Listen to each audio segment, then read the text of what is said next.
প্রশান্ত মহাসাগরে তৈরি হতে থাকা সুপার এলনিনো স্মরণকালের সবচেয়ে শক্তিশালী হতে পারে বলে সতর্ক করেছে যুক্তরাজ্যের আবহাওয়া অধিদপ্তর মেট অফিস। মানবসৃষ্ট জলবায়ু পরিবর্তনের সঙ্গে এলনিনোর প্রভাব যুক্ত হলে ২০২৭ সাল ইতিহাসের সবচেয়ে উষ্ণ বছর হওয়ার আশঙ্কা রয়েছে। মেট অফিস বলছে, শুধু তাপমাত্রা বাড়াই নয়, এর সঙ্গে চরম আবহাওয়া ও প্রাকৃতিক দুর্যোগের ঝুঁকিও বাড়তে পারে। এরই মধ্যে বিশ্বের বিভিন্ন অঞ্চলে আবহাওয়ার ধরনে পরিবর্তনের প্রমাণ মিলছে।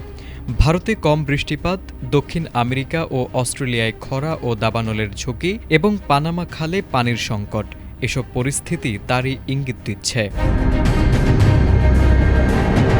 সাধারণত সমুদ্রপৃষ্ঠের তাপমাত্রা স্বাভাবিকের চেয়ে ০.৫ ডিগ্রি সেলসিয়াস বা বেশি বাড়লে এলনিনো ঘোষণা করা হয়। কিন্তু মেট অফিসের সাম্প্রতিক পরিমাপ বলছে, বর্তমানে প্রশান্ত মহাসাগরের নির্দিষ্ট এলাকায় তাপমাত্রা স্বাভাবিকের চেয়ে ২ ডিগ্রিরও বেশি বেড়েছে। বছরের শেষ দিকে তা ৩ থেকে ৪ ডিগ্রি পর্যন্ত বাড়তে পারে। বিশেষজ্ঞদের মতে, এই এলনিনো গত ৫০০ থেকে ১০০০ বছরের মধ্যে সবচেয়ে শক্তিশালী হতে পারে। সাধারণত প্রতি ২ থেকে ৭ বছর পর এলনিনো দেখা দেয় এবং এর প্রভাব থাকে ৯ থেকে ১২ মাস। তবে এর সর্বোচ্চ তীব্রতার পর সমুদ্র থেকে বিপুল তাপ বায়ুমণ্ডলে ছড়িয়ে পড়ায় পরের বছর বৈশ্বিক উষ্ণতা আরও বাড়তে পারে।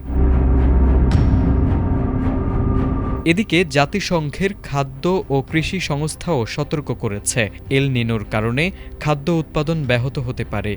এতে ঝুঁকিপূর্ণ দেশগুলোর কোটি কোটি মানুষ খাদ্য নিরাপত্তাহীনতা ও অর্থনৈতিক ক্ষতির মুখে পড়তে পারেন। তাই শক্তিশালী এই এল-নিনোর সম্ভাব্য প্রভাব মোকাবিলায় এখন থেকেই বিশ্বকে প্রস্তুত হওয়ার আহ্বান জানিয়েছেন বিশেষজ্ঞরা। তারেক আজিজ, এটিএন বাংলা।